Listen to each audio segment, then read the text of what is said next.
అందరికీ నమస్కారం. ఈరోజు రైల్వే జీఎం గారు నంద్యాలకు రావడం జరిగింది. ఈరోజు నంద్యాలలో రైల్వే స్టేషన్లో ఉన్నటువంటి కొన్ని సమస్యలను ఆయన దృష్టికి తీసుకుపోవడం జరిగింది.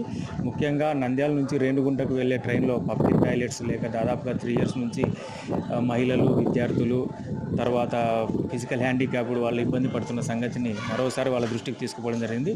అదేవిధంగా కరోనా టైంలో ఏదైతే ట్రైన్లు ఆగిపోయినాయో వాటిని పూర్తిగా పునరుద్ధరించాలని చెప్పేసి కూడా వాళ్ళ దృష్టికి తీసుకుపోవడం జరిగింది.